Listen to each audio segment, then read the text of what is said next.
This is JP Smith from Boxing Luton. I'm here with, well, relatively new amateur, and it's Ben Talbott. How are you, Ben? Very good, thank you. How are you? Yeah, great, thanks, mate.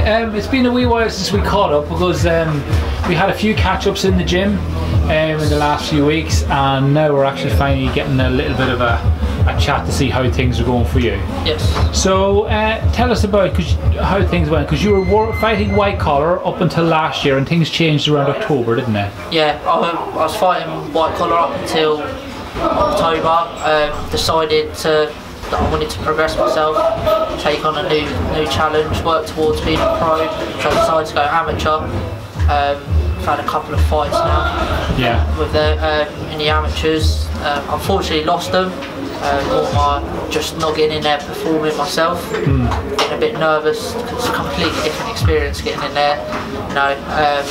But I got the experience of fighting in the national championships, which it's a massive thing to be doing, and I think that is only going to help me progress to working towards the championships again next year.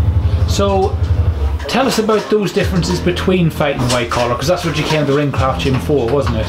Yeah, came down here fighting. I've been with Liam for 2 years now. Yeah. I first went to him doing the charity white collar, and we came down Ringcraft and he opened it up.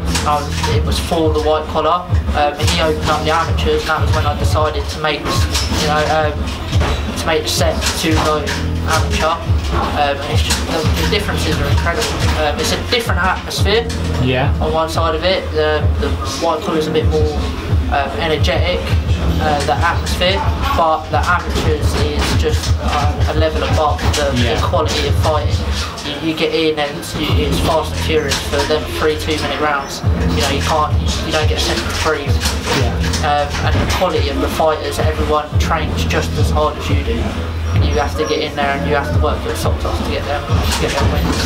Well, that was going to be my question, because you did win a few belts on the white collar scene, but then you were here training a lot. So has your training for amateur boxing stepped up a lot from what you were doing before, or is it just the intensity? Yeah, no, I've stepped up the training a lot more now, the intensity and frequency as well.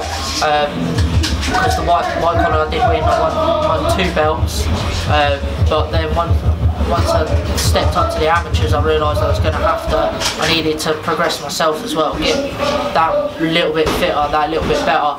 So just everything about it has changed, everything has got harder, I train harder, work harder for it now. And although obviously you haven't had that win in the amateurs yet, it's true to say that you haven't had any easy fights either, have you? No, I don't think I have. My first fight I got in against a very, very good lad. I remember that, yeah. He was very good, and I did well to stay in there really. Managed to get myself safely through the 3 rounds. Yeah. Caught him with a couple of my own, and if I'd maybe been a bit fitter, or a bit more experienced with the amateurs, getting myself in and out of range a bit more, being a bit more of a stand-up fighter rather than standing there trying to go toe-to-toe with him, it could have been a bit different. But he was a very good fighter. The second fight, same again. Sort of, it was more myself the second fight. I didn't go out there and perform how I could. A bit nervous, gassed myself out a bit. And then my third fight was in the championships. Just again, he was a very good fighter. That was his 10th fight. So he was experienced of it. I got in and just didn't perform myself, but it wasn't an easy fight. He was also a very good fighter. It does sound like you're learning every time you get involved, because you've literally just broken down each fight for me on how you've actually what you can do better in each one. Yeah, definitely. Even though I haven't got in there and performed myself how I should have done, as well as I should have done, and the capabilities I know I've got, I am learning. I am progressing each fight. And I hope that once that first win comes, it gets that bit of extra confidence to push me on and carry me on through for the next couple after that. So when do you think you'll be back in the ring then? Hoping maybe sort of middle of Feb, end of Feb. At the moment I'm working on getting myself down to a lighter weight. I've been fighting at 66, 67 before, looking to get down to 65, 64. The lightest I've ever been at the moment, just over 65. So once I get that last little bit off, get myself really fit, get myself ready and sharp to get in there. That's when we'll start looking for matches again. So why is that difference in weight? To most people that would seem not that much of a difference, but why is that important to you, Ben? Because to me, I was sort of fighting at 66, 67, and as much as I'm tall, I'm not very strong, I'm more quick, a bit more of a stand-up boxer. Gotcha. People at that weight are coming in and they can bang, they can really hit, and so I'm getting in there sort of survival really, a little bit. I needed to be, if I wanted to be fighting at that weight, I probably need a bit more power to keep them away. I don't have long enough over 3 rounds to tire them out. I have to be able to keep them away.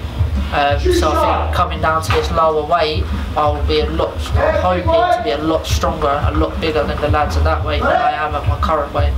And roughly how long do you think it's going to be before we'll actually get to see you back in there? Well, hopefully a couple of weeks, hopefully not too long, but I want to make sure that I am ready to get back in there first. I don't want to sort of jump in and lose all the confidence that I've worked hard to get back. I want to make sure I'm ready to get in there so that I can go in there. Whether I win or lose again, I want to go in there and be able to perform happily with myself rather than not perform how I should and come out disappointed again. Yeah. Well listen, thanks a million Ben for talking to us, and yeah, we'll keep an eye on it. Will you give us a shout in a few weeks when you're fighting again? Yeah, definitely. Thanks a million. Brilliant, thank you.